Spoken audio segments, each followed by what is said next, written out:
Flat Earth British subscriber channel.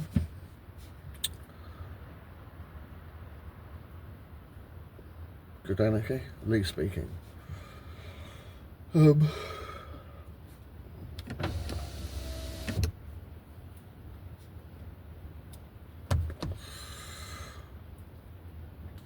So before I start, I just need to clarify. So obviously I'm not Martin, and although I'm Flat Earth British because I wanted to be a part of Flat Earth British. And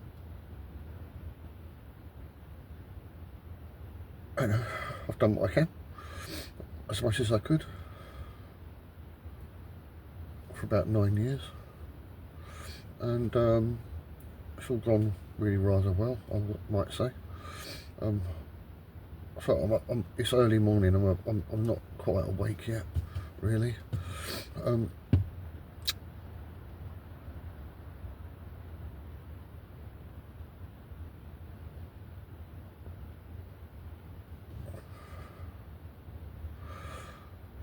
But I mean, Flat Earth British has just become something just enormous, you know, really. Although, you know, Martin and I don't have a lot of subscribers, really, compared to other supposed truther channels. Nevertheless, all of the work on other platforms is huge. Our work together is shared by lots of different channels saying the same thing, and on different platforms it's huge. It's millions, literally millions, tens of millions, and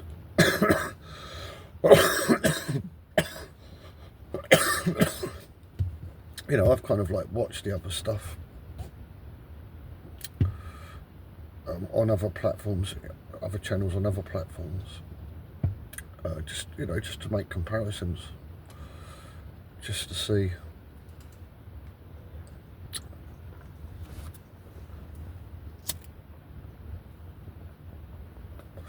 how clear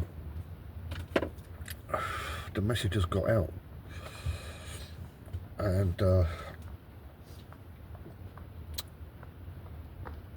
ordinarily with humanity, people just replicate something that they might agreed with, but they don't add anything to it. But the stuff from Flat Earth British that I've seen elsewhere, it's not just replication. I mean, these people have clearly really thought about it and added to it.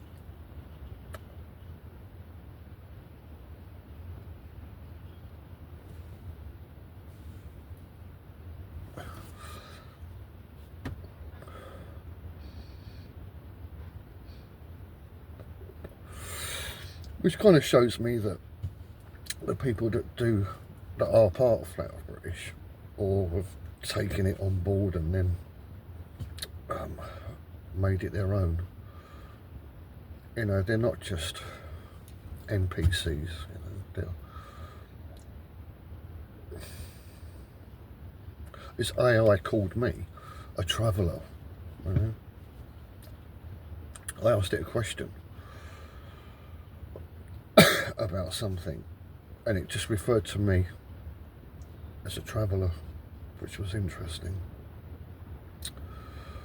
So that's somebody that's not really here, not really part of the furniture, somebody that's just passing through. And the way that these people have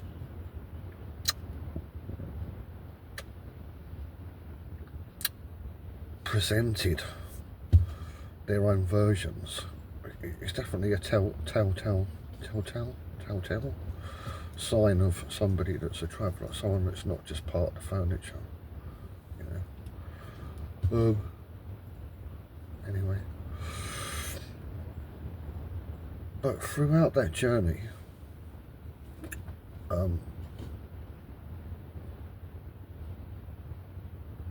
Marty and I have agreed on a lot of things, and disagreed on a few things, and you know, those disagreements have, what was that word I was thinking of earlier? Rebounding. Things that you don't agree with on, I mean, things you don't agree on, has caused us to react and to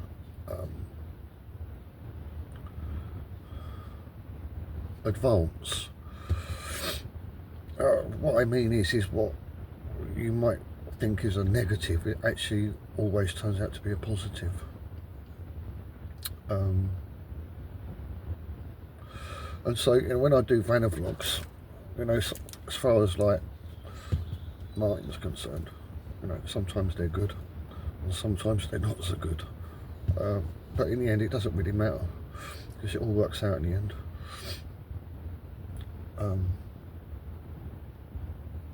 However, the reason that I've just mentioned this is because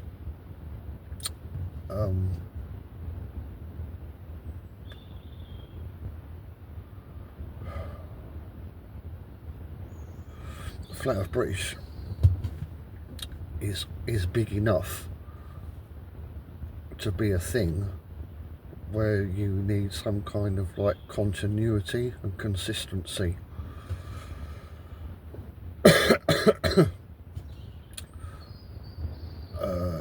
Because she's just got to that kind of size, I suppose. But in the early days, it was not like that. There wasn't any continuity. There wasn't any consistency. It was just completely wild and free, and anything can happen. you could say anything. I mean, I was watching a vlog of Martin's from about 5 years ago, you know, and he just sort of said like, oh, you know, I just watched one of Lee's Vanavlogs. He just doesn't give a fuck. He'll just say anything, you know. But now I'm kind of thinking, ugh, maybe I can't, you know. Maybe I have to sort of like, if I say anything, just carry on with that continuity that's kind of become what Flat Earth British is today. And then I thought, fuck that. I'm not fucking doing that. So what I need to do is just, you know, make a distinction that although I consider myself to be a big part of Flat Earth British,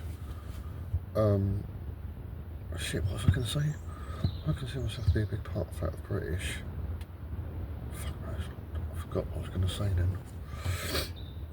then. Oh yeah.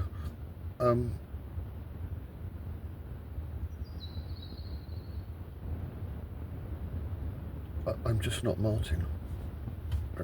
I'm just not Martin. And, you know, when you watch his stuff, or my stuff, and it seems to be inconsistent, or if you're trying to relate things that I say to Martin, you know, that's going to be a mistake, because in that sense we're not on the same page. I'm not on the same page as Flat Earth British, as in 100%, you know. I'm just me, Martin's just Martin, and Flat Earth British, well, I mean, it's just kind of like a manifestation of us all that are part of it. You know. So, you know, I'm just saying that because, you know, I don't want to put Martin in a situation where he thinks that, oh shit, Lee said this and Lee said that, you know, because it doesn't matter what I say. It's not gospel, as it were, if you know, for want of a better phrase. I'm just a part of it. Sometimes it works out good, sometimes it works out shit, you know.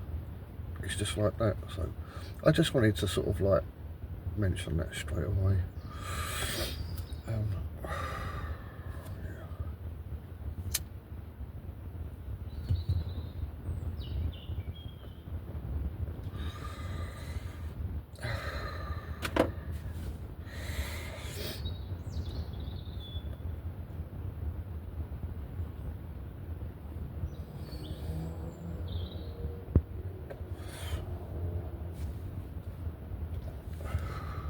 I think I've got about an hour and a half to talk.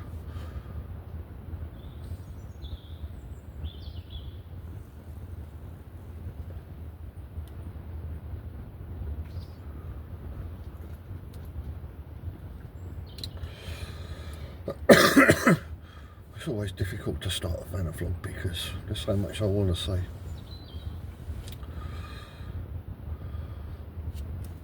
And I always want to try to remember all the things that have gone through my mind since my last Vanavlog.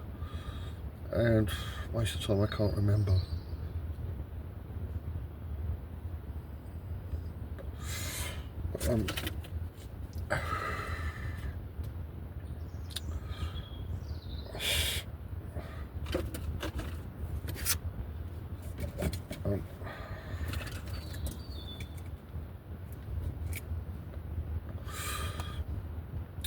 Now, I suppose you could call it a theory.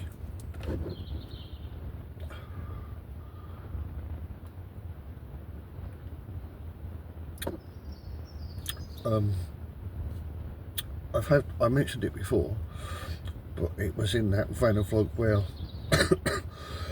I was being torn to shreds.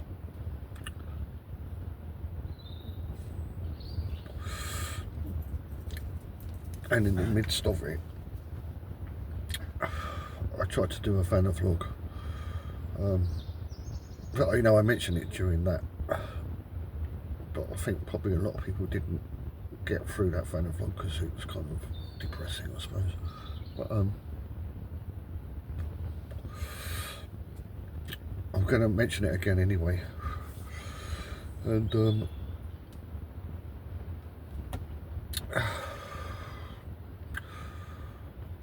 it's a way to view things, and I've actually compartmentalised it. It's actually quite good, actually, that I can do that with something for a change.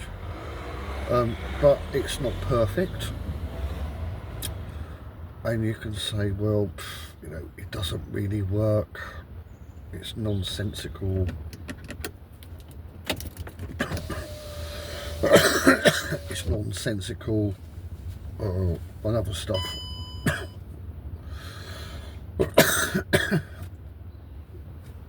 But nevertheless, it's a key to life. A key, yeah. It's a key to life. It's not a theory. It's just something that I've kind of realised. And the more I thought about it to try to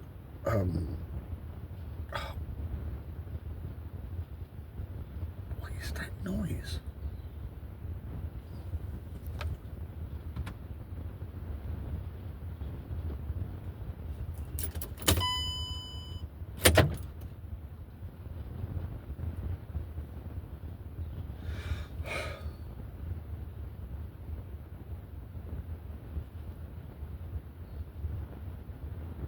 A fly? I don't know what that fucking noise is. Anyway.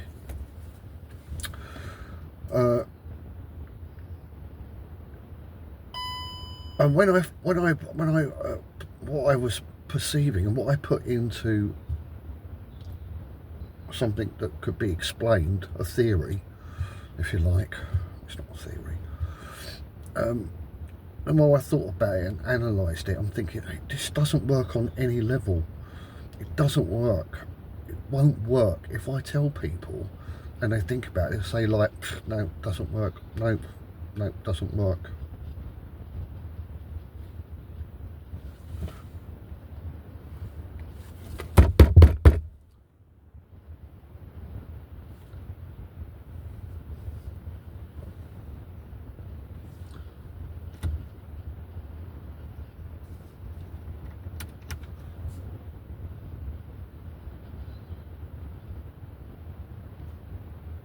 It must be the engine. It must be some water or hole in a pipe or something.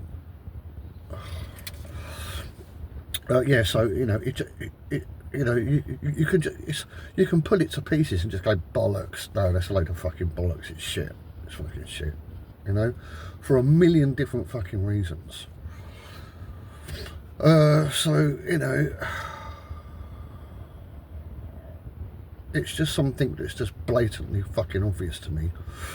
And so I'm going to fucking explain it anyway, because I don't give a fuck. That's me. So, right. So I'm going to draw something.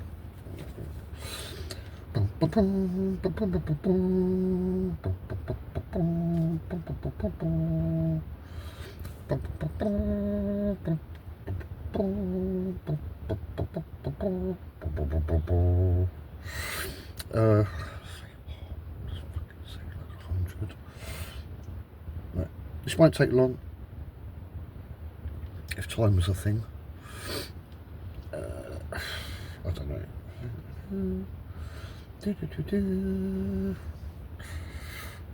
Oh, yeah.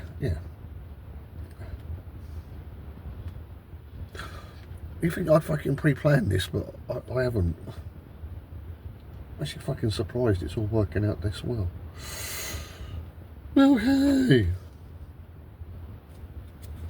So, can you see that?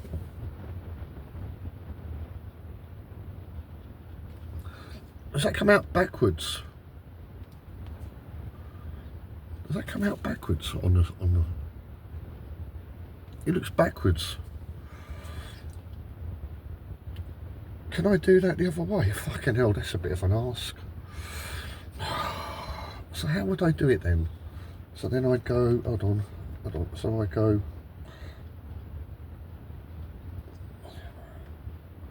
oh shit, I've got to do it backwards and upside down.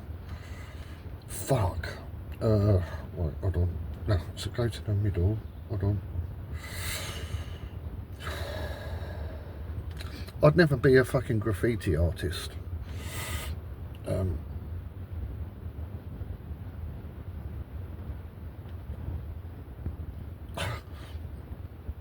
It might work. It might work. I don't. Oh.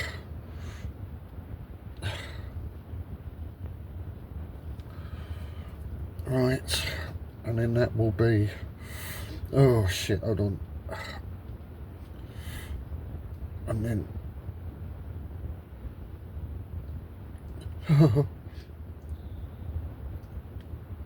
Okay.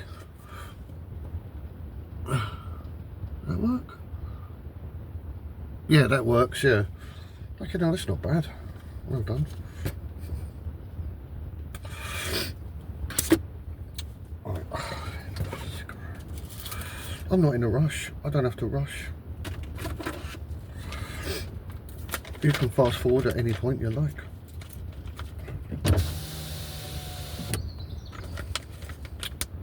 I thought I picked a quiet spot.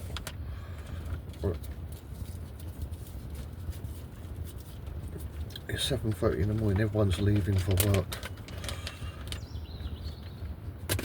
I'm walking past.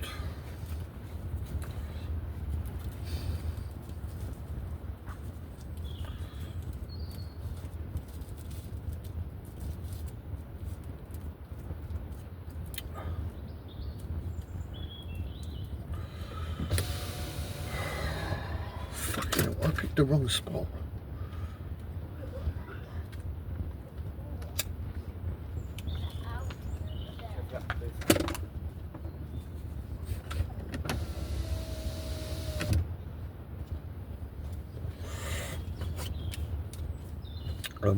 So yeah,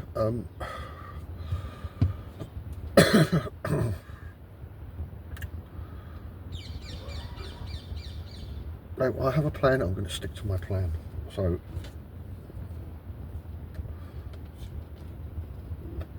imagine that's a ruler. Yeah. Sorry about the fingernails, dirty fingernails.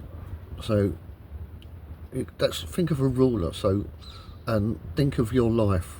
So you got 0 to 100. 100's best case scenario, yeah.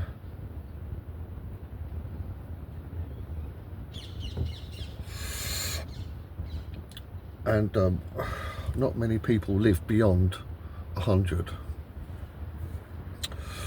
And you know, from that period to maybe 25, or maybe from, what does that say? I'm supposed to say 75. I did that wrong. You say you've got that period from there to there, and you've got like that period from there to there. So I'd say like from there to there, you're just kind of learning. And then from there to there, you're kind of fucking Alzheimer's.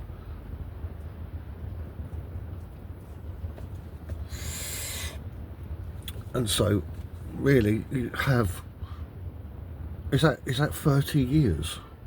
I'm not very good with math. You've only got about 30 years really where you're really kind of living, you know. You've kind of like reached your pinnacle, your sweet spot or whatever. But of course I've noticed that it's not that simple, and that 30 year between 0 to 100, that 30 year, depending on where you were born, what kind of culture or wealth or whatever circumstance you're born into, it can change. It won't just be from like 25 to 75 or whatever it is, you know. So say this is like a 30-year span, depending on yourself, you know. Your 30 years might not happen until, is that 50? Yeah, from 50 to 60, 70, 80, to 80, like 50 to 80, you're 30 years, because you might spend all of that time, for whatever reason, not really reaching that point where you're really compos mentis, where you can make serious judgments on things, or really think about things, or even have your own opinion, or be sort of like de-educated, you know. Or you might be there, you know, I don't know. But there's really just only a 30-year part from the beginning of your life to the end, you know. Now, as I said, it's not foolproof at all. You can pull that to pieces easily, but nevertheless, it is what I've noticed.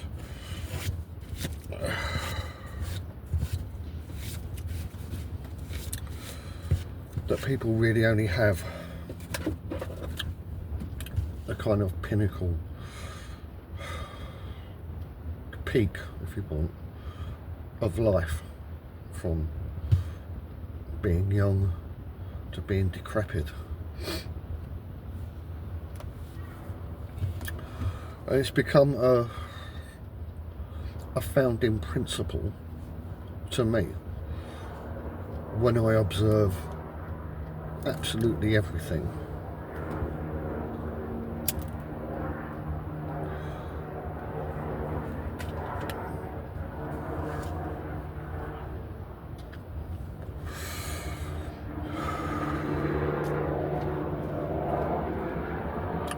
So, like, you know, generally, you know, based on that, if I look at, you know, say, like teenagers or people in their 20s, as far as I'm concerned, they're just still children.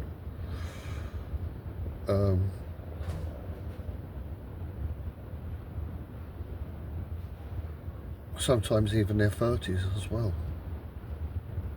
You know, I just thinking they're still so indoctrinated, or, you know, I don't like people in the 70s and 80s.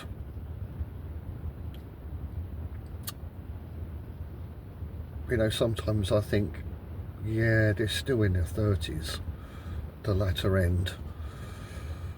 You know, I just reserve that there's that possibility that possibly they're still, you know, they're still there. But generally, I'm kind of like thinking, no, it's kind of like all over for them. You know, they're either like set in stone. You know, they've never kind of really, they've tried to sort of like question everything, had no point of reference, and just given up. And then just become stoic and unchangeable. And, you know, I'm not having a go at them or anything like that. I mean, I could quite understand being in that situation where you spent your whole life living a lie, only to find out it's just bollocks. And then, you know, you just can't face. You just can't face that truth and say, I've wasted my whole life. You know, I understand that people can be like that. I can understand it. So, I mean, I'm not condemning anybody when I'm saying about this 30-year thing. I'm not demeaning or anything like that. It's just practical observance, just, you know, just observing and contemplating, rationalizing.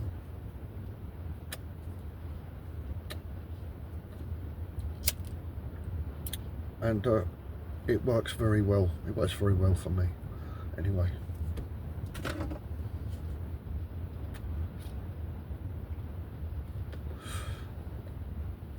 And for me, it's the truth. It's a truth.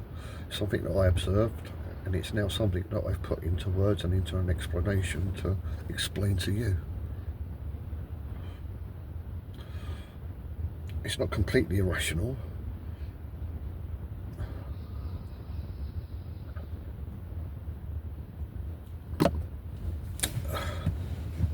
So I'm glad I said that. What next?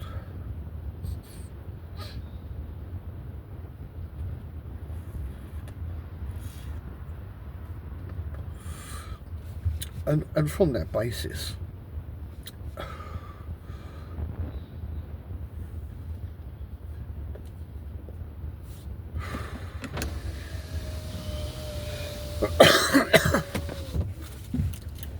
yeah, and you know, like from that basis, I've been able to understand a lot more about everything. It's, for me, it's definitely a key,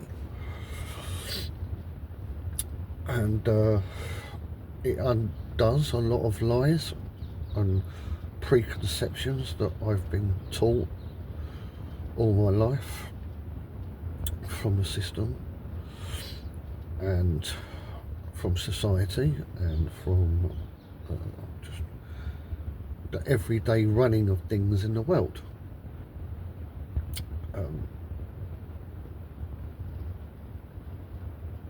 Nothing that I perceive in the way everything runs and people do things and things exist work on the principle of the 30 years.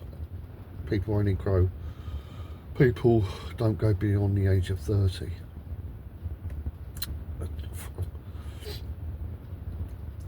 Yeah, I can see it everywhere. I can see it everywhere. So I mentioned in a Vanavlog before that was depressing. That there's no such thing as the concept of the ancients. You know, the ancients, they lived hundreds of years ago and they were so wise because they were so old. The fact of the matter is, since the day dot, insofar as everything that we've been told, so I'm not, I mean, this is religion aside, this is just generally, you know, everybody lives from 0 to 100, that's it. And so, I don't know, you got, what was it, AD or AC or BC?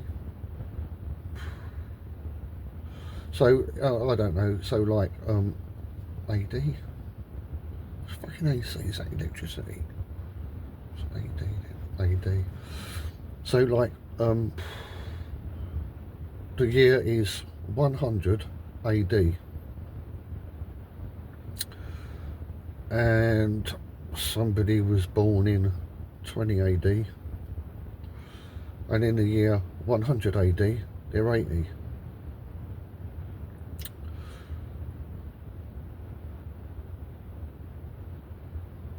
So if we think about that person that was born in 20 AD and was still around in 100 AD, you think like, oh yeah, they were an ancient, you know, they were so wise, you know, they knew things that we don't know today. Or you might say, oh no, they're completely fucking stupid or whatever, you know. But then in 200 AD, oh well, they were a bit more advanced. But the thing is, you know, the person that was born in 20 AD was dead by 200 AD.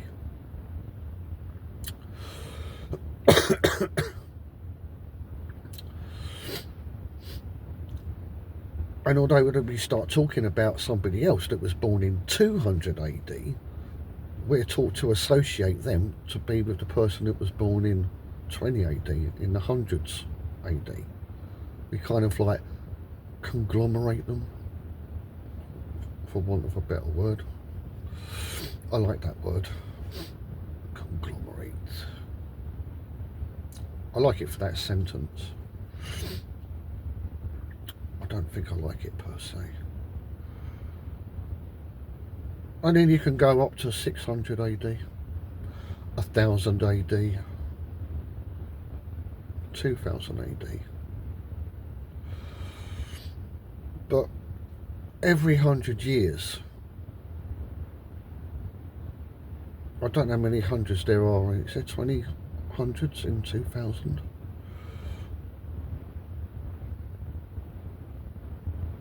It's just 20 people. And they didn't live for 2,000 years, they only lived for 100 years. And within that 100 years, they only reached 30.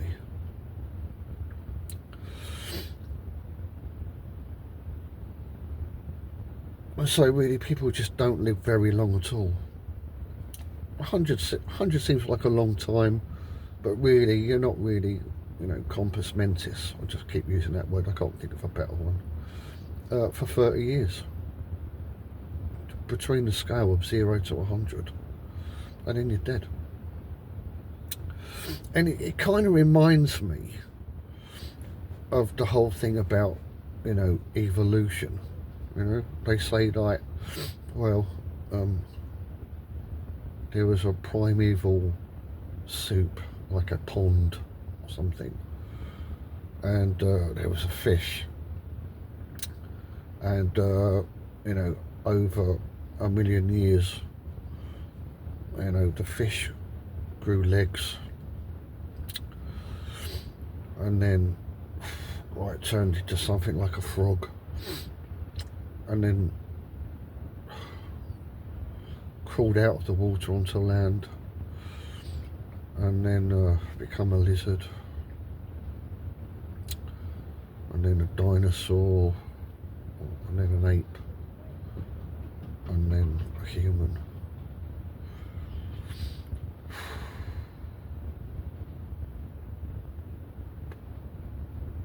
It simply evolved.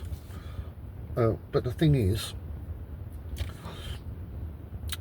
that, you know, that fish, it didn't evolve within its own time frame, its own life, if indeed it's true about evolution. You know, I mean, let's just call it Fred the fucking fish. Fred the fish. Fred the fish fucking broke out of an egg, fish egg, and okay, let's just say that it lived for 100 years, but its fins never turned into legs and feet, because the evolution process would take millions of years, and Fred the fish simply doesn't live that long. I know, and it's the same with humanity. You know, we're taught to think like we are Fred the fish. You know, that somehow humanity has been a single entity that has lived, I don't know, what do you want, 100,000 years or something like that? But it's just simply not the case. Nothing lives that long.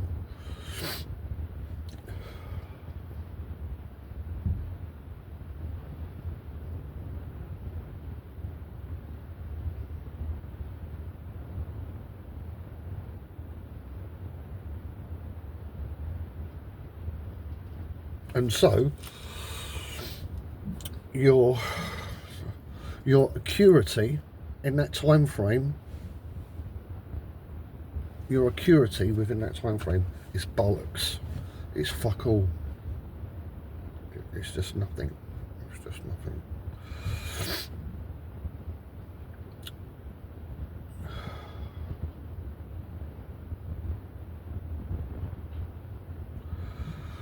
And that's pretty much how I view everything. You know, I view the world. You know, it's just the stark, cold truth that all the people that I mix with or see, or that are walking around and doing stuff I work with, they're just all within that 30-year time frame. They don't have experience.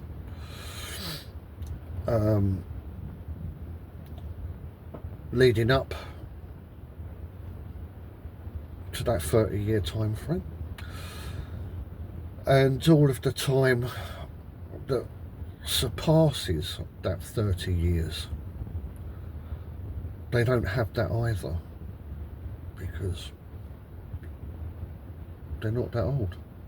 They've only reached 30, or whatever you want to say, 60, 70, 80, you know.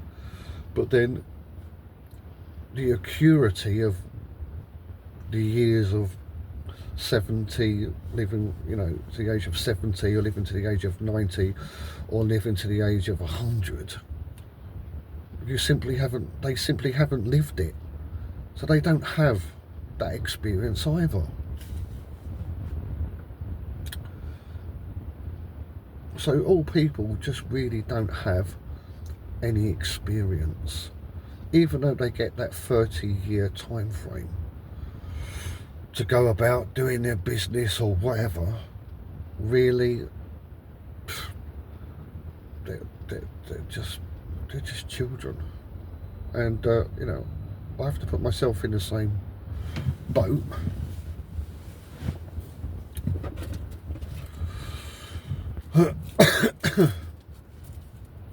So that's obviously why, you know, I can't fucking have a go at anyone or be demeaning about anybody, or saying like, oh, you're a bunch of fucking thick idiots, or blah blah blah, you know, or something, or anything, because I'd be a hypocrite, because I'm in the same fucking boat, aren't I? I'm exactly the same. So there's nothing in me to, you know, try to be detrimental about anybody. I just, if anything, it's more, I mean, what's come of it is more kind of like compassion. You know? It's compassion.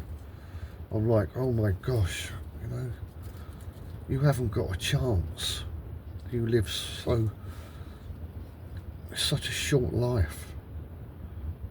You know, you barely get to a point where, but as soon as you're there, it's fucking over within 10, 15, 20 years. Yeah. And that's really how things are. And when you get to a certain age, and then you look back at people that are maybe 30 or 40 years younger than yourself, and then you can see how their life is being formed, how they replicate, how they think that some things are brand new, but you've seen it all before. To reflect that back on yourself and think, how was I at that age? And how did I think at that age? And then I think, oh my gosh, I was as dumb and as stupid as they are now when I was their age, you know? So there's no kind of like, you know, judging people, saying like, oh, you know, idiot, or something like that. Because when you was their age, it was all the same thing, you know? It just had a different name. It just went to a different school.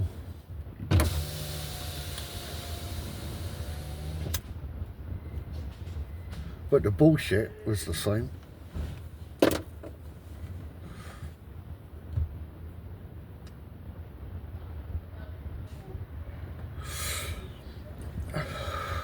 And so then, I put that into the perspective of everything, the whole world, nature if you want.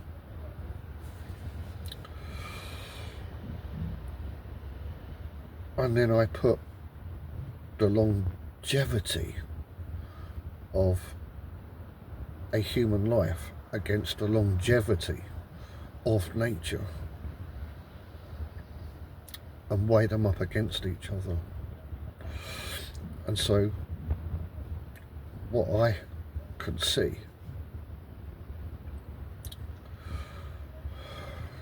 I suppose if I think of a tree, my observance of trees, I can see that trees have been here before I existed, and I can see that trees will be here when I no longer exist here.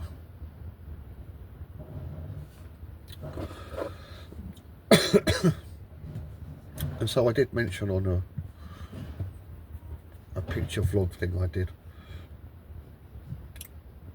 about templates, and that the world, that you see, when it, in the sense of nature, it's a template that we're born into.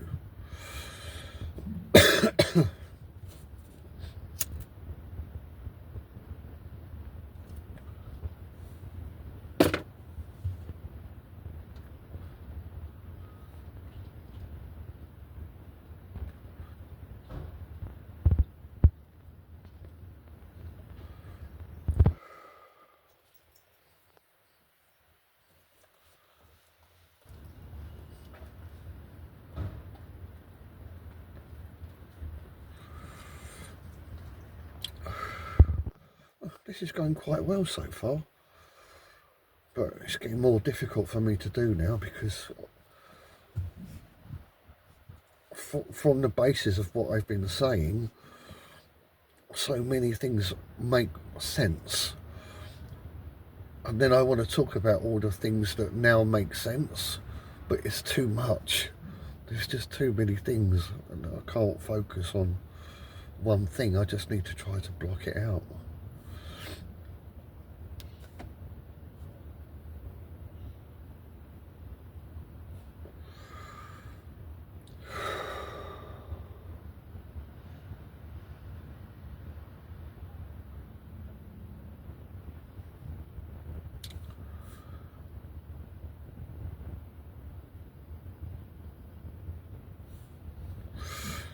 It's kind of, when I went to preschool,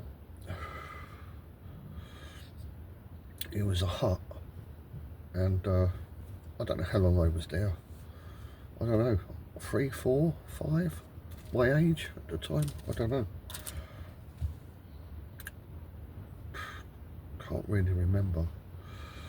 But I spent my time there, and then I got to a certain age, and then I had to go to infant school.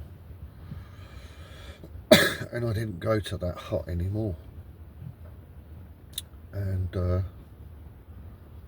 50 years later, the hut is still there, and it's still a preschool, and it also functions as a scout hall or something like that for scouts. I can't imagine how many 3 to 5 year olds have spent 3 years in that place over the course of 50 years.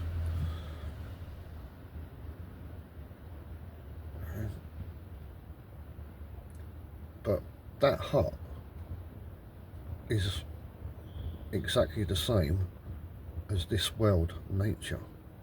It's just like a hut. It's just a place where people come, they're there for a period of time, and then they don't return.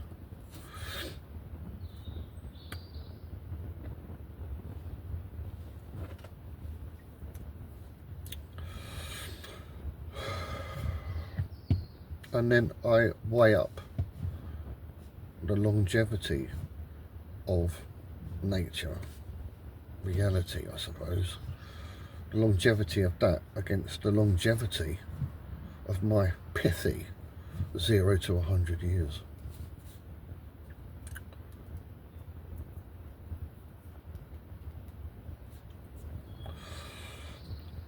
And I don't want to give you my conclusion on that.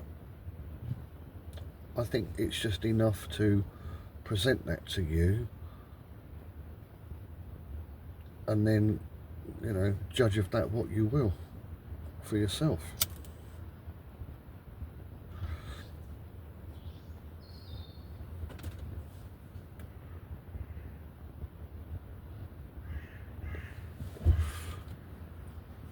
Oh, I've got an hour now.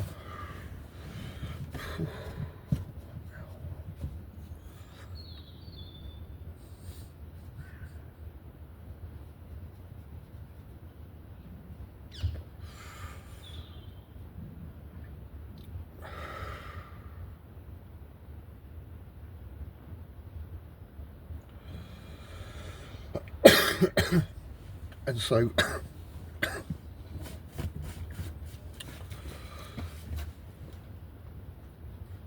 based on that, some things become completely ridiculous to me. So, for example,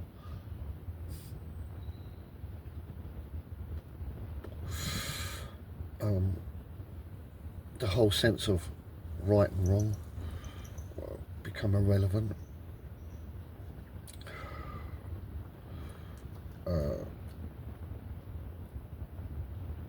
Because at some point you're not going to be here. And so, you know, maybe you're thinking, well, I'm going to be here for another 30 years. Maybe I'm going to be here for another 70 years or something like that. You know, you think it's a long time, but it's not. You know, it doesn't matter, because within 100 you're going to be dead.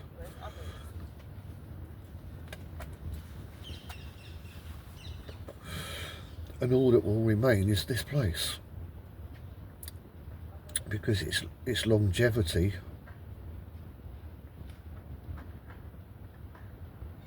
will outlive you, out-exist you.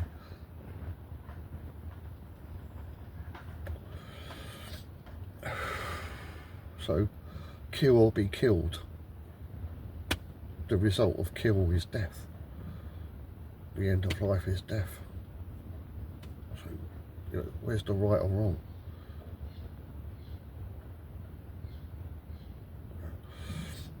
I mean, that's just one thing, right or wrong. Principles, that's completely laughable. Oh, well, you know, a gentleman should open a door for a woman.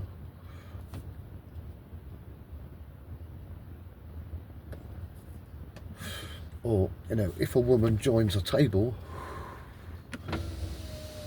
of men, the men should stand up until the woman is sat, and then the gentleman can sit. Or culture, let's say like gypsies.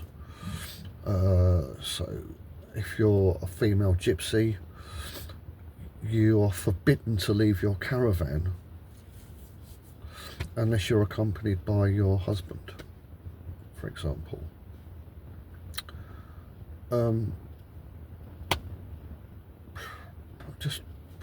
It's just meaningless. A meaningless principle. Or maybe you're a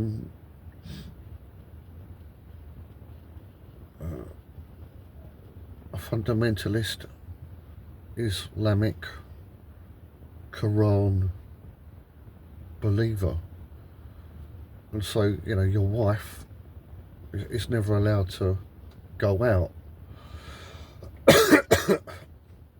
without a burqa, being completely covered.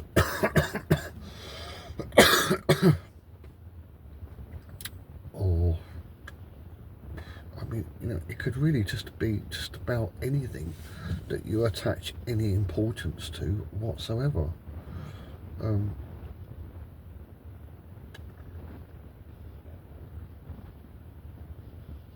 Education, the importance of education, the importance of advancing humanity through science, or maybe being a can I say that word? Conservationist. conservationalist, you know, looking after the planet, eco, green, net zero, save the planet, all that lot. I mean, you know, it's going to outlive you. I mean, it's just ridiculous. If indeed it was a planet that we lived on. I mean, you know, it's completely ludicrous, and I'm surrounded by countless variables of judgments, preferences of humanity, just countless different, like, facets on a fucking diamond, just different perspectives and blah blah blah blah blah, and it's all completely ludicrous. It's completely ludicrous. And even if you lived for 500 years, you still got a fucking cut-off date. And as I said before, you know, when I'm watching, like,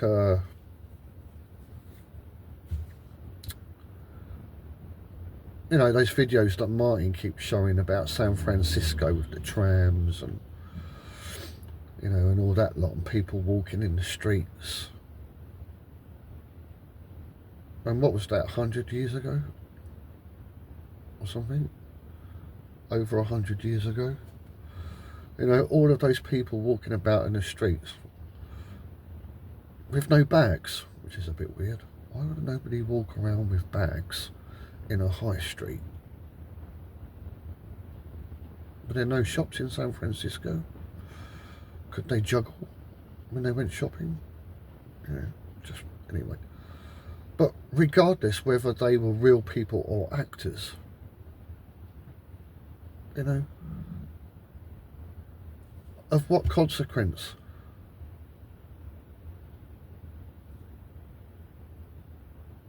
Was their life to us now? Of what consequence? You know? So you've got a horse and cart going down San Francisco, you know, and you've got, I don't know, a couple of people in the back. You know, the driver, you know, how old was he? What was his name? Did he go to school? Was he educated? Was he dyslexic? Was he a Catholic? Did he have kids? Was he married? Was he gay? Was he a closet fucking alien identifier? He self-identified as a fucking alien. Does it matter? Does it matter? And 200 years from now, do we matter? You know, just nothing. It's the ultimate fucking truth. You might not like it, and you might say, well, I don't want to live any other way. I'd rather live with all of, you know, these kind of like empty principles and views, considerations and math calculations. But it completely amounts to nothing,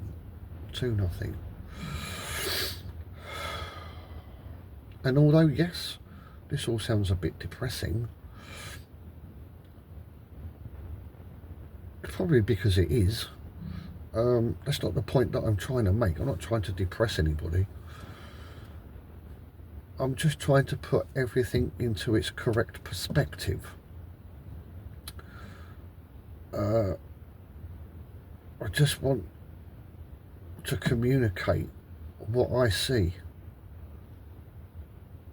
because I think what I see, most people don't or can't.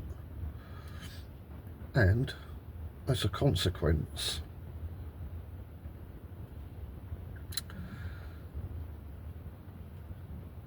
if all of these things that people think is real and believe and think are valuable are a lie, then there must be a truth.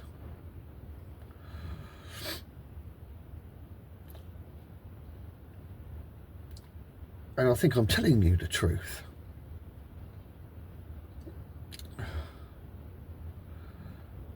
As in regards to, well, what could be within a short period of time that you live. That, I'm not talking about that. And, you know, to be honest, at the moment, I don't even know. I don't even know. I'm still reeling. My head is still spinning from the real shock of it all.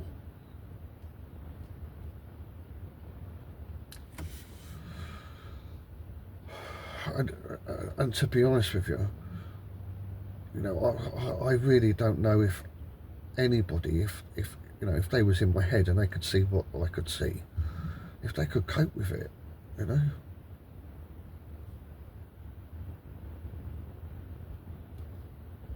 You know, I think they probably just end up in a mental institution drooling all day, just hoping for, you know, some kind of drug that can just knock them out, you know, or just, you know, make them happy, chemical induced happiness, to be just oblivious to the truth. I think most people wouldn't want to view the reality of life as it truly is, to the extent that, yes, they would probably want to be chemically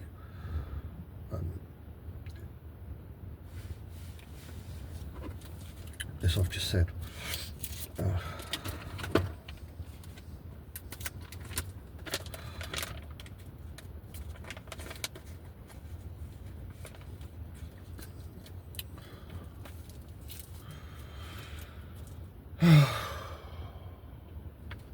So that's kind of like that. I guess that's really kind of like hit home for me this year. So that's, you know, so it's been about 5 months now.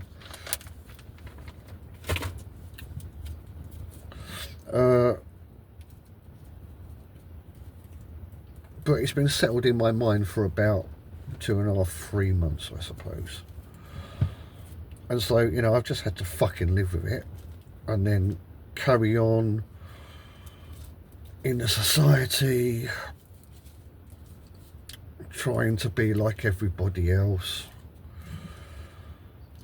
you know, interacting with everybody else based on their principles that they think are of some value. Maybe it's their fucking football team that they think's better than another football team, or a politician that they think is good or bad or whatever, you know, and I just go along with it. And that's a difficult thing to do, because you feel like you're betraying yourself, you know. But then at the same time you think, well, you know, if I really actually spoke to these people and said anything,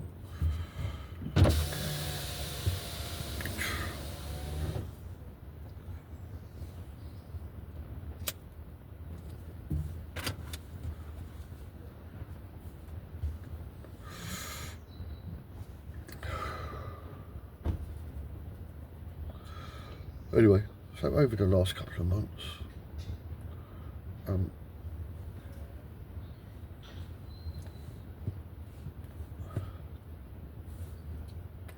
I've noticed two things.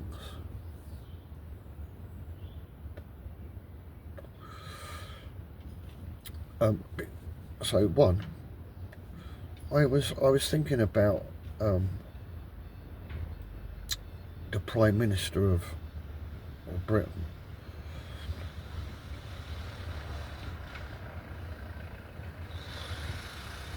And I was just thinking to myself, where do they get the energy to consistently get up every morning and spend all day trying to find ways in which they can harm the British people?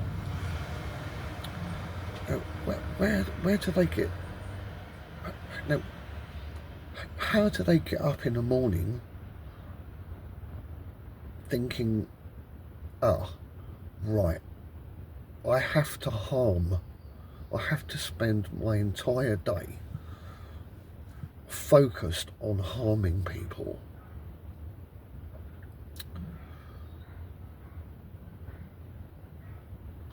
So you've got that. They're getting up in the morning, they're thinking, oh, what? Oh yeah, I'm the Prime Minister. Oh yeah, I've got to harm as many people as I possibly can. Right, okay. Have I got any plans in action at the moment? Oh yeah, I'm going to be doing this. Yeah, I've planned it this week. I planned it last week that this week I was going to do this to this certain group of people within Britain to make their life an absolute fucking misery. Yeah, I've got to meet this person, that person. I've got to get this written into law so it will be illegal to, I don't know, run in the street or something, whatever. Or feed the poor, something like that. I'm going to make it illegal. But then you've got their entire day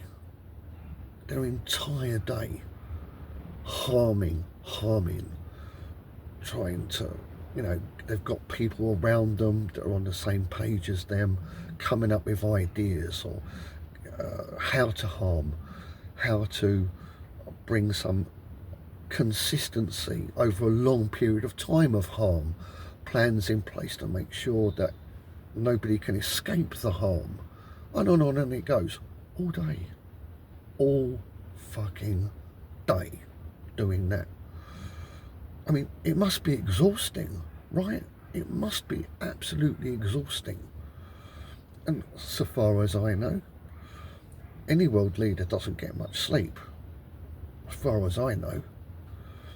And, they can be in that position for years. And I just think, like, where do they get the energy from? I mean, like, if you kind of like come from a Martin Liedker point of view, which is happy, make everybody happy, it's not exhausting. It's not exhausting to be walking around laughing all day and making people happy. It doesn't tire you out. But to go around upsetting people as much as you can, and devising, constantly thinking and planning, manipulating people, that constant, it's exhausting. It's absolutely exhausting. I've just been thinking over the last couple of months, I mean, where do they get their energy from to be able to do that?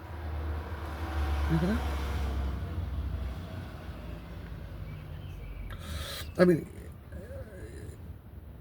it's the reason that they're brought up in, a lot of them, not all, a lot of them are brought up with riches.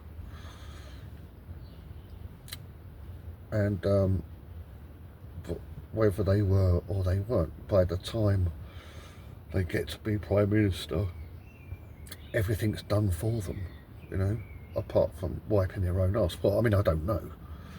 But, I just say, they might wipe their own arse, but that's about it all day. Their every need is catered for. When they go home, their every need is catered for. So I guess, when it comes to physical exertion, they're not expending much energy, so they're kind of like maybe counterbalancing, the intent of cruelty that is exhausting. They counterbalance it with not much physical exertion, perhaps. I've just been trying to work it out, just wondering about it. That's one thing I've been thinking about. And the other thing I've been thinking about, there might be three. The second one might be in two parts.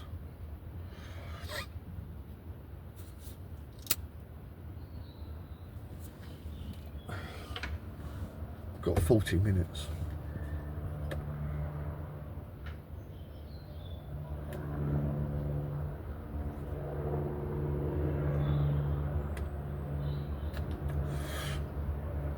about 9 years ago, when I joined Flat Earth British, there was a comment, a woman said, everybody that is here agreed to be here. It was by consent. Everybody that is here, that exists, is here by consent.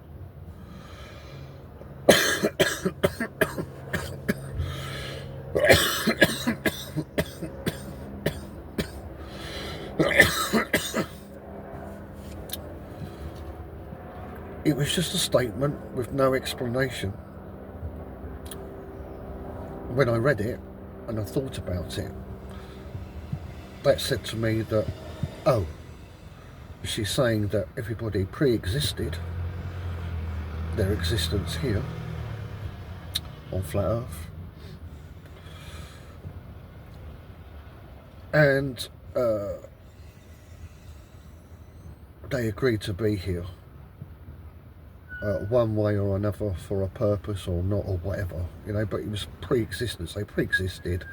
They said, yes please, I want to be part of that, and here everybody that exists here now, and everybody existed before and don't exist anymore, all agreed to be here.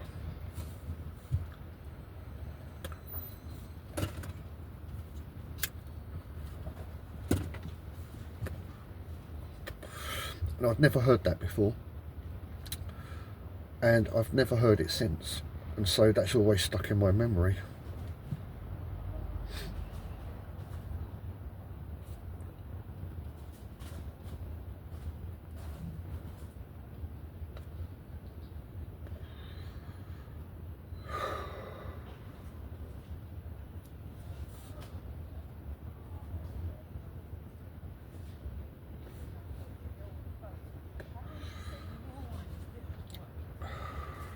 She has angels. She said, I can't leave you. No one.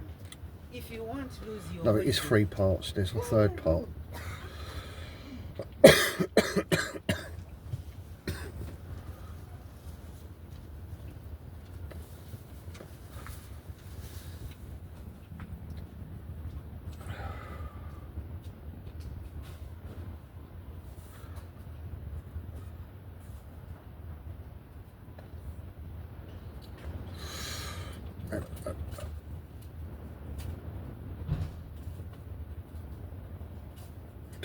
I'm looking at 2 pigeons. They're trying to mate.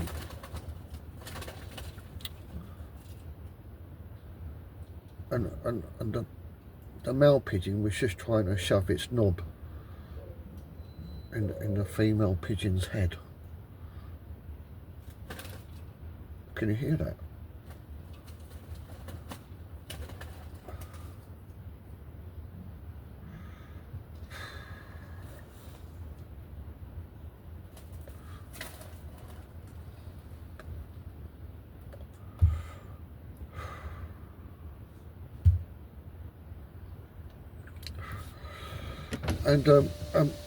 And the third part, I was I was kind of taking like the Prime Minister of Britain and just your average Joe, and I was thinking about the King of Britain as well, and I'm thinking about them, and I just thought to myself, well, they're all pretty much just the same. I've been around 50 odd years, and I have met a lot of people, and I have had a lot of different types of relationships with people in different areas and industries and families and friends and etc, etc, etc. And they all seem to be pretty much the same. That they seem protective about their family, but in regards to anybody else, they really don't give a shit, really. They'll do whatever they can. They don't really believe in right or wrong. if they can make a quick buck, they will. If somebody suffers as a consequence, you know. But everybody is only enabled to be able to do so much along those lines, depending on what they were born into, you know. So, so you know, if you're born into politics, you know, into riches and stuff like that, the wealth that you have, the power over people that you have, you know, you can exploit other people and help yourself and your family to a greater extent than maybe somebody like me. You know, I'm just a fucking, I mean, I am a peasant. I am a peasant. I know I'm English. I know I'm born in England. You know, one of the richest countries in the world. You know, I've got, you know, all the mod cons and everything like that. You know, I wasn't born, I don't know. I mean, there's just so many places on earth where people have nothing. They don't have money and they don't have power, you know, and they can't really cause much harm. You know, that's why I watched that country. I watched a video by Phuket Word. He did, it's a YouTube channel, Phuket Word. I hope I said that right. Mark, I think his name is. No, it's that Wise Up. Oh, fuck knows. And yeah, he just did like kind of like a holiday video, but it's kind of like about retirement. Come to Phuket and retire. And he referred to Phuket as the land of smiles. He said everybody is very happy, very community, everybody's very nice and everybody smiles. He said it's a wonderful place to live in. And of course, why? Because no one's got anything. You know, they're just poor. They got fuck all. You know.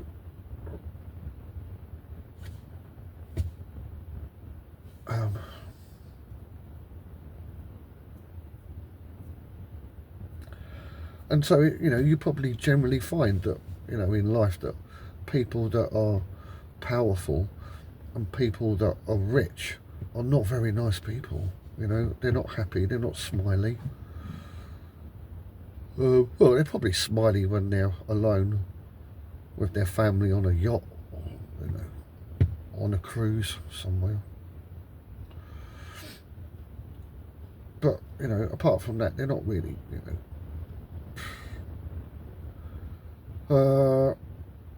But no, one way or another, to whatever extreme, I still think everybody is exactly the same. If you gave them an inch, they would take a mile. They will. They will. I have not seen an exception to that rule in 50 years.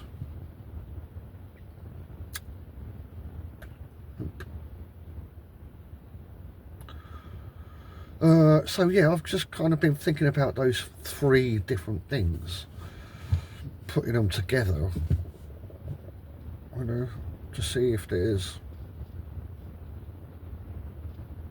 anything really to be understood about it. But I really can't. Nothing's really sort of like coming up at the moment. You just, you know, just can't. You know.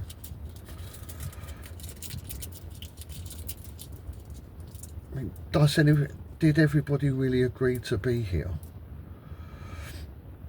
And something else just comes to mind. You know, when I think about like the times of Brunel, was that his name? Fucking something, Brunel, something like that. Is it Brunel?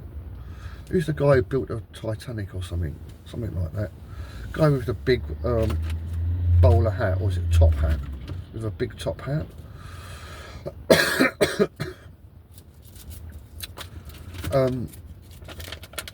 prospectors, I guess.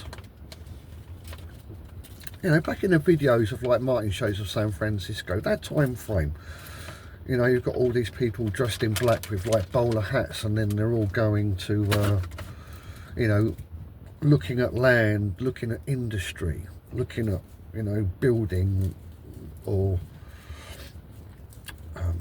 renovating, you know, all that prospectors. It looks like they come from somewhere else and they've come to another land, and you know, it's quite clear. And I've seen fucking hell, what place was it? St Thomas's Hospital. Underground in St Thomas's Hospital, there's a wall, and on that wall is a frame with a picture on it. It's a schematic, but they call it a prospect, and it's a, oh, I can't think of the right word. I think it's like a diagram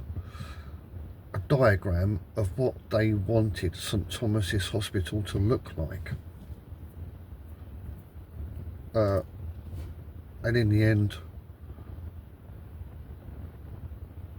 it didn't turn out like that anyway. Even if that's the truth, because maybe St Thomas's Hospital was already there, and then the prospect of the picture that he's trying to say that was the pre-plan to what exists now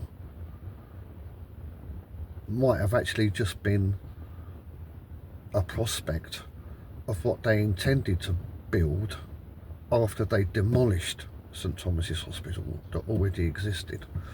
But the word is prospect, because I couldn't understand why it said the word prospect.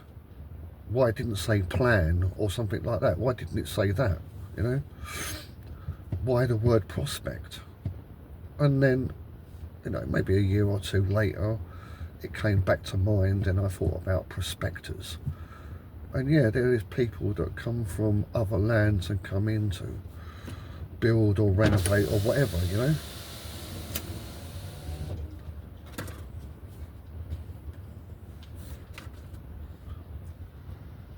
With that thought, that then came back around to the whole thing about everybody has consented to be here. And when I observe humanity and the way that they act, it is a perspective kind of thing, because they're all trying to build, they're all trying to construct, they're all trying to accumulate, they're all trying to build in some way, you know. What are the chances? What are the chances of that being a fluke or just a coincidence?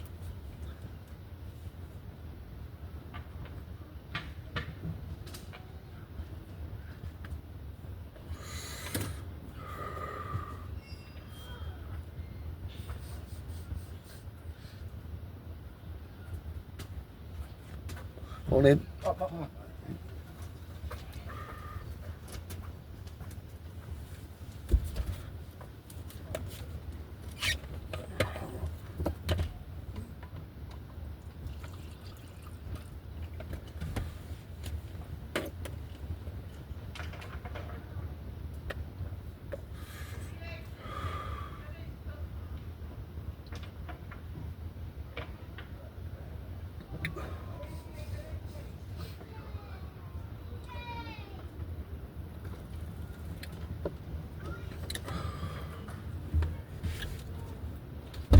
I'm doing quite well with this Vanavlog. I've managed to stay in one dimension.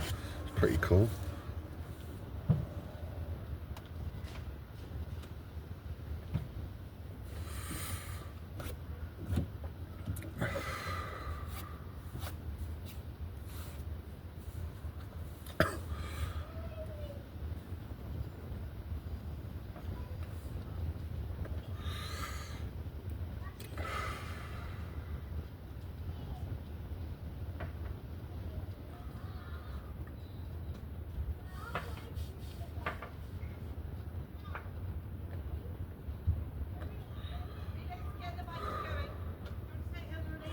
Yeah, so staying in this dimension, this reality,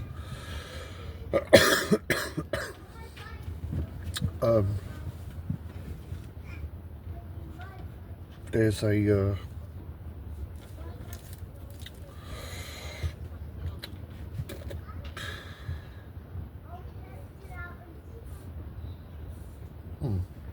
it's what's called an elephant in the room. An elephant in the room. And that is and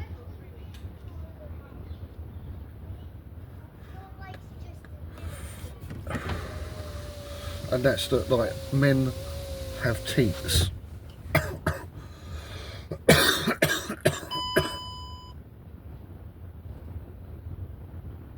Yeah, men have teats.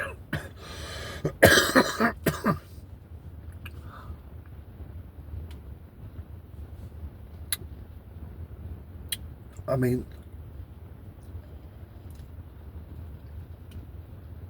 it's like the fucking Great Pyramid of Giza, you know?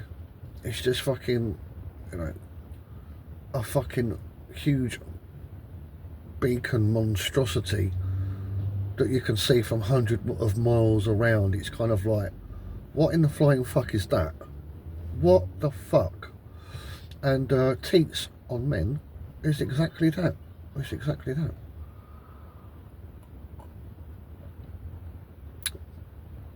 That, in this dimension, in this physical world, that there's just no getting around it at all.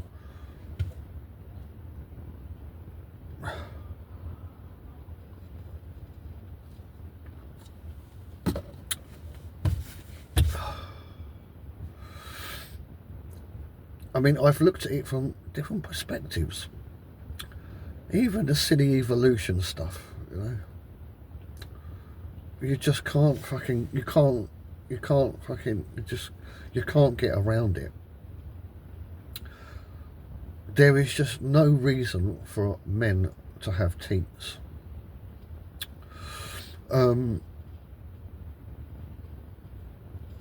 When I say that there's no reason for men to have teats, that's based on world education, science, everything, you know. All the information given, just everything just fucking falls flat in the face of men's teats.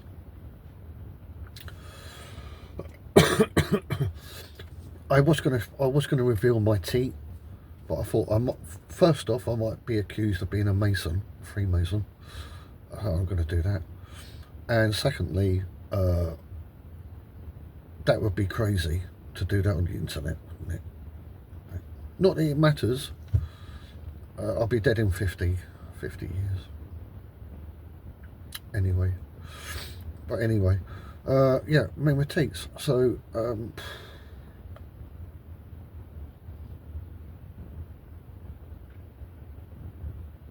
for my own thinking, you've probably seen on one of my vlogs, or perhaps Martin's vlogs, there's a painting of a man with a beard, black beard, short black hair, a short kind of beard. I think there's a guy behind him as well, and he's got like a women's kind of, looks like a dress almost, and he's got breasts, and he's got one popped out and feeding a baby. I don't know what era it's supposed to be. 1600s, 1700s, I don't know. You know, you got that. And then you got the Phoenicians, you know, statues of them. You know, they got the fucking managed tackle, and then they got fucking breastage as well. And wings sometimes.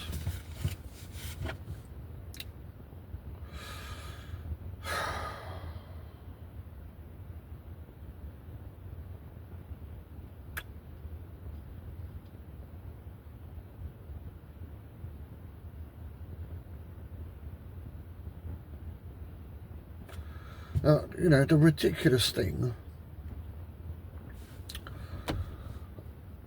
you know, the whole thing about birth, you know, you pop out from between a woman's legs. It's just so ridiculous, you know. What a ridiculous idea, you know. I mean, you know, there could be other ways it could be done, you know, as in like design, you know, the human race. It's just fucking, you know, like, you know, like a cocoon, like a caterpillar turning into a butterfly. You know why can't, you know, a woman's arm, you know, sort of go through some kind of fucking metamorphosis, you know, and then like a baby gradually sort of like grow out of the forearm, you know, and then it gets to the point that, you know, it's fully formed, the cocoon breaks, and then, you know, you've got the fucking baby. You know what I mean? So a woman walks around pregnant like that, you know, for 9 months, you know, with like a cocoon fucking egg fucking sac, whatever, you know, and then boom, you know, it's born and the fucking arm's sort of fucking all back to normal and everything. Fucking happy days. What's all this fucking sprayed legs apart and fucking coming out from, I mean, it's, you know. And you've got men with teats. You know, it's obviously, you know, fucking genetic skull fucking duggery. Fucking shit. It's just fucking. There is nothing natural. There's nothing consistent. Not consistent. There's no.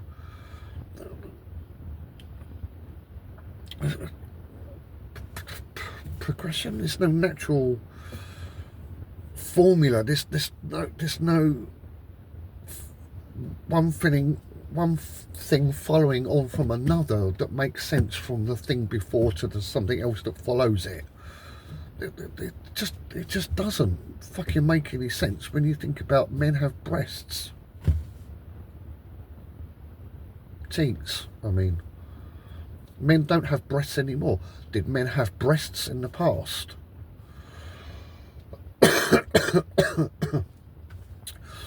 Was humanity, did they look like the Phoenicians, where they were both male and female, or something? I mean, you know, the further you go back, the more peculiar things seem compared to now. You've got, you know, humanoids with dog heads. You know, all kinds of fucking, like, crazy ass shit compared to now. But back then, you know, it wasn't crazy. It was just the norm. You know, and then we know about resets, you know, everything that we know. Everything that we know, and you put it all together, and you just, it's just clear that, you know, fucking skullduggery, mate. Fucking all, just everything about humanity is fucking skullduggery.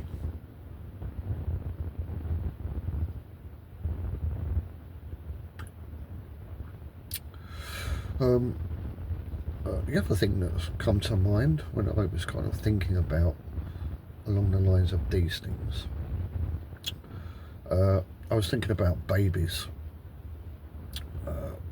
being born. I don't know, I suppose up to 1 year old, I suppose. I guess so. Well, right, yeah, I was thinking about babies, but I was thinking of them with all those things in mind, but with another perspective. Insofar as me and myself, I don't consider this to be me. I'm familiar with it. I've seen it in the mirror a million fucking times. You know, but, you know, for me, this is a perfect prison. I'm completely restricted existing within this thing, you know? I don't eat, I die. I'm a slave to food. I don't drink, I die. I'm a slave to drinking. I'm a slave to lots of things. I'm a slave to, geographically, I'm a slave. I can't fly. I can't walk around naked. I can't walk naked to Antarctica. I can't walk at the bottom of the sea. Did I say fly? I can't fly. Everything, everything to do with this is dependable upon the system that I live in. It is the perfect prison. I have absolutely no freedom whatsoever.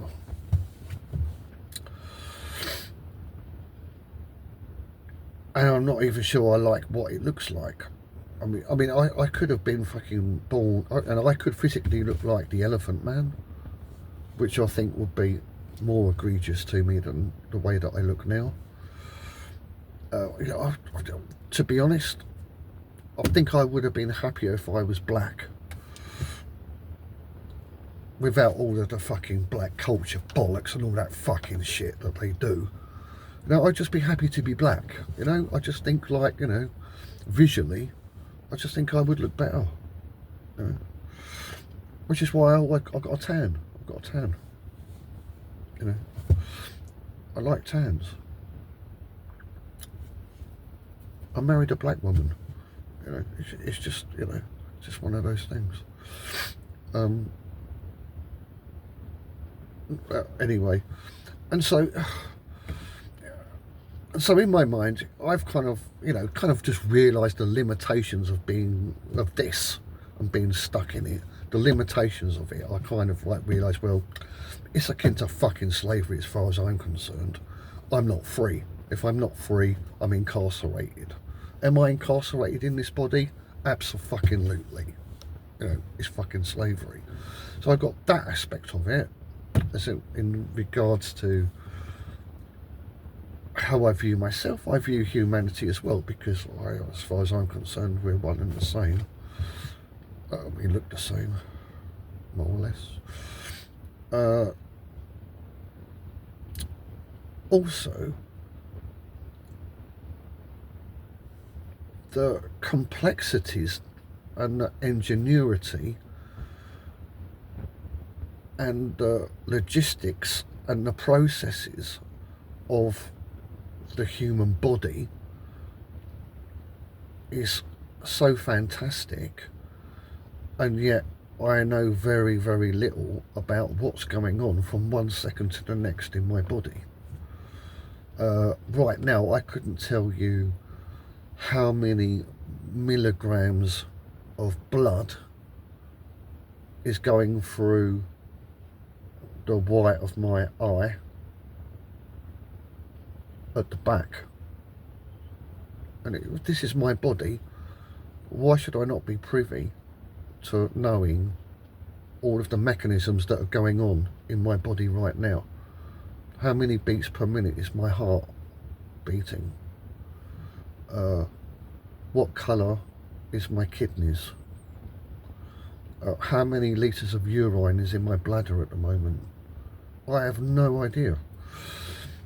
And that disconnect almost makes me think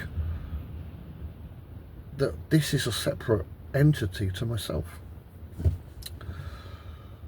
And when I was thinking about babies, sort of like coming up to the age of about like 1 year old, I'm wondering if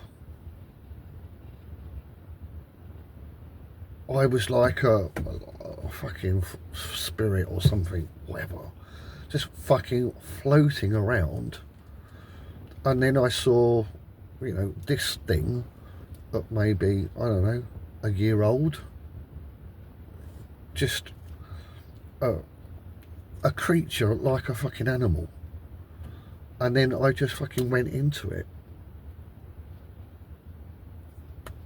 inside, and then from that point onwards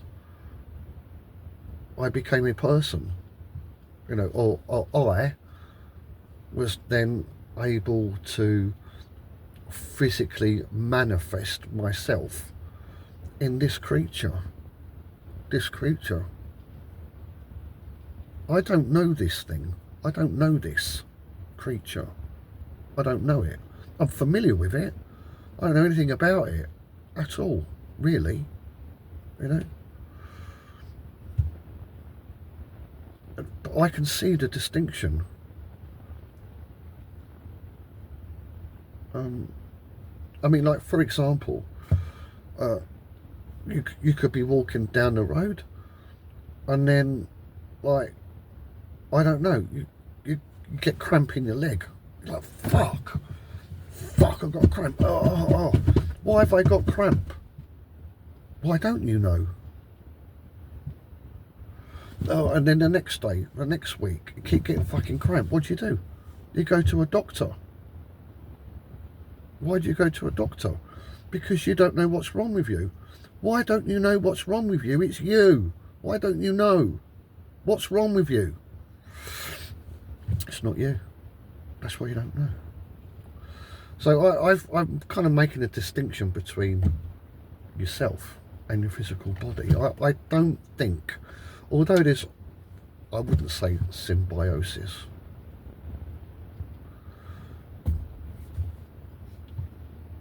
Because it would be mutually beneficial, a symbiosis, and it's not fucking mutually fucking beneficial, is it? You know, you've got no fucking freedom so far as you're symbiotically human. But yes, I do wonder if humanity, as evolutionists would say as well, that humanity are animals. You know, there's no difference between a zebrafish, a pig, or a human being. They're all just creatures, they're just animals.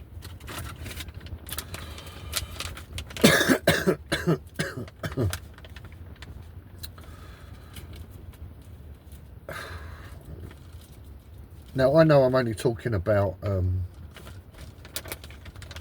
humans at the moment, but I mean, it could be a possibility that even animals can become possessed.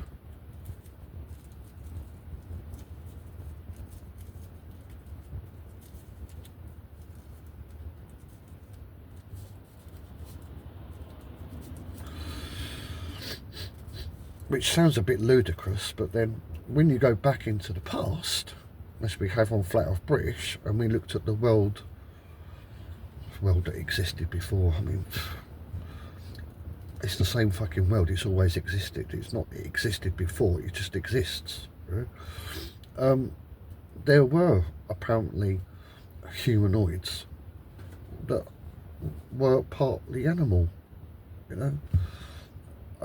So, you know, at that time, the distinction between humans and animals, there wasn't really much of a distinction because they were very similar.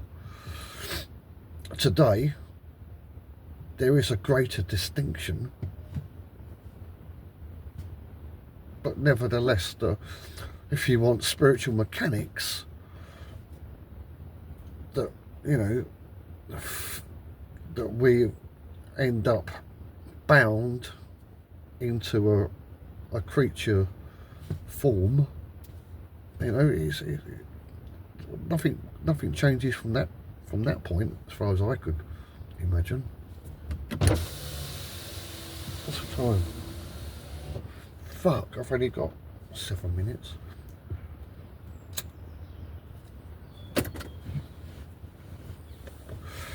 Yeah, so that's the kind of stuff I've been thinking about at the moment.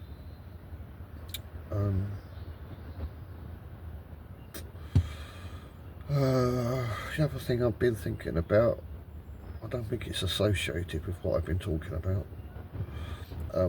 It's human interaction. but I mean, okay, so I'm fucking going a bit multi-dimensional now, I'm afraid. Sorry. Which is how I know what I'm going to say, but it's still this fucking dimension. Scripts, like a movie script, a script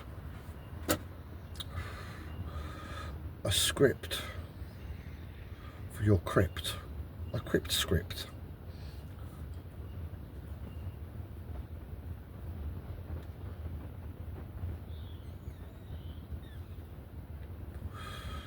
So the way that I interact with the world now is based on everything that what I've been talking about. So yes, I interact on everybody else's level, all the things that they think are interesting or not, they hate, they like, or whatever, I just go along with it. But in regards to me and my own interaction with the world,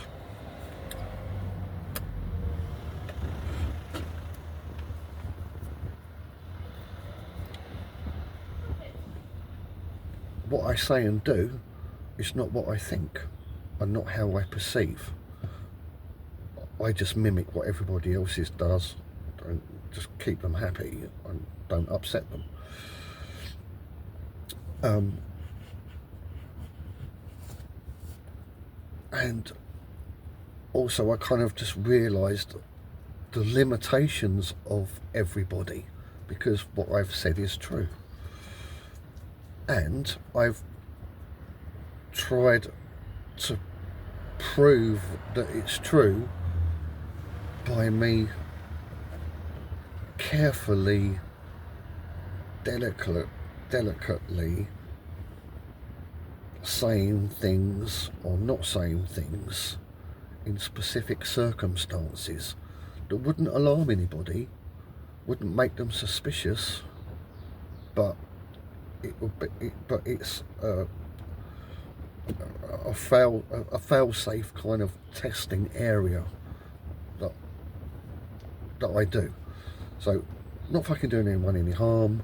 No one knows what I'm up to. It's all fucking good, if it mattered. And so, scripts. So, everybody's different, and everybody has their own script. So, let's just go fucking with religion, right? Just to make the point big enough to make the point. So I could be a Buddhist, brought up a Buddhist, lived as a Buddhist. My script is a Buddhist. That's my script. So whenever I walk around, I interact with people and they're saying like, oh my gosh, you know, like, oh, I'm just so miserable. You know, my script is to say, misery isn't really a thing. It's just a vibration, a low vibration, a heavy vibration. And because you're going along with that, it makes your life like treacle. But if you up your vibration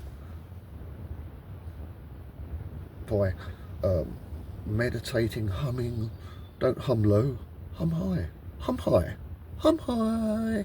So okay, everyone, you got a problem? Hum high, you know, and then your vibration will go up, and then life won't be like treacle, and you'll just surf all the way up to the sky. Okay. That could be my script, or I don't know, it could be a Christian, you know. My script is forget about your problems. You want to think about God. You need to think about Jesus. Don't think about yourself. Think about others. You know, your vision is on yourself. You have to turn around your vision Focus on God and others. That would be my script, because I was brought up as a Christian. So I've realised that people have scripts.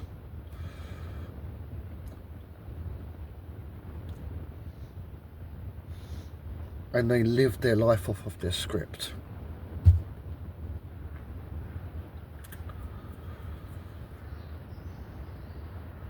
I'll just leave you with that for a second.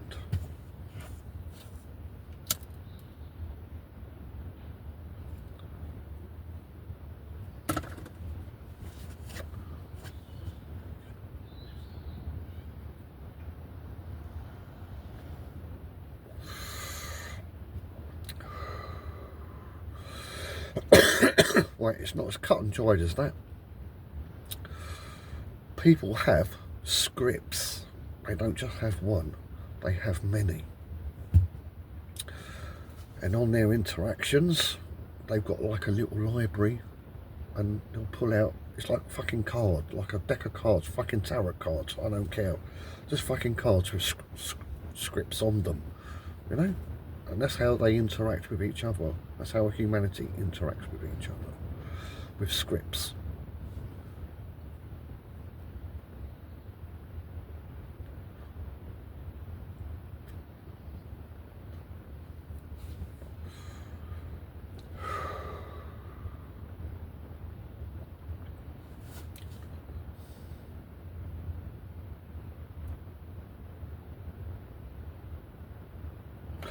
And so what I've been doing carefully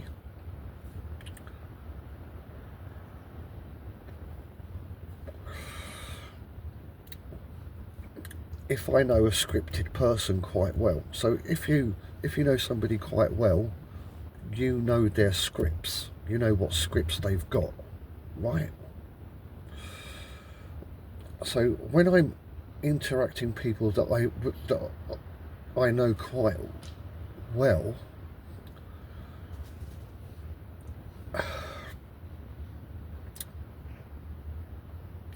you know the game Trumps? Have you heard the game, is it Trumps? Or Snap? Have you heard of the card game called Snap? So basically you need to pair your card with their card, and then you win. Yeah. So that's not what I'm doing. I'm not doing that. I'm not taking people's. That's not what I'm doing. I'm identifying their scripts, and I know what causes them harm, and I know what causes them joy, and that will all be determined for them by them reading off their script, and then their expectation at the end of the script. Are they going to get a clap, or are they going to get a boo on the stage?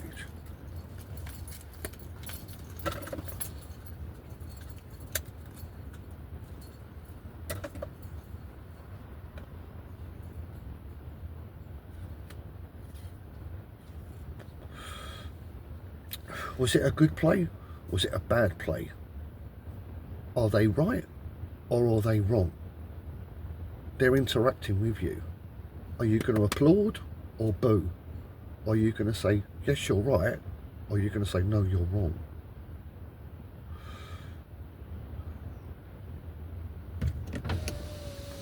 What I'm doing at the moment is, I suppose, silence, I suppose, is what I'm doing, is silence. So they read off the script, their own, whichever script that they've pulled out for whatever situation that I'm in with them. They put out the script, blah, blah, blah, blah, blah, blah, blah, blah, blah, blah, blah, blah, blah, blah, blah. And then they expect me to put out my thing, which is yes or no. But what I do is, I'm not, although conscientious of their script, when it comes to me, I'm only thinking about me, and I'm discarding my scripts. I don't use the scripts anymore that I've been taught all my life.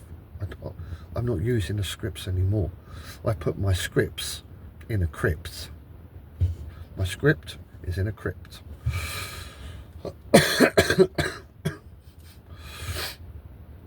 And the thing about scripts is all of the scripts that people use are written for self-harm. All of the scripts that humanity uses harms themselves. And the reason being is because the scripts is written to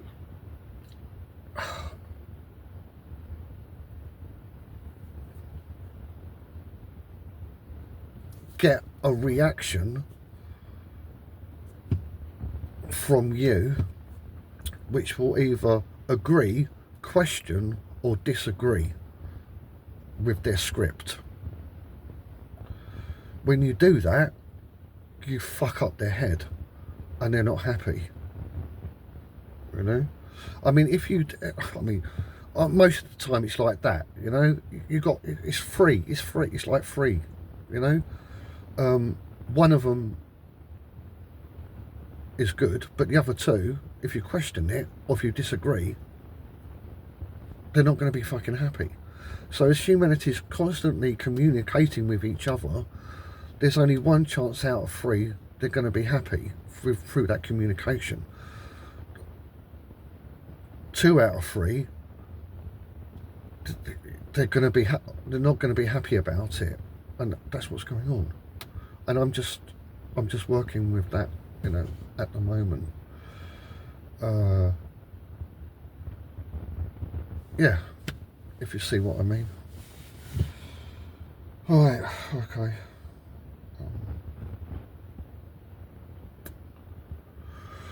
You know, I've got lots and lots more things to say, but I'm out of time. I have to work. I might get some time later today to continue, but I need to work. I need a pee. So, I mean, I need to do some work first, then go off somewhere and pee. Because I'm on the road. My work at the moment, the job I'm doing, I'm kind of like outside all the time, not in buildings. So anyway, so yeah, I'll try and talk later. If I don't, I'll do another Vanavlog later.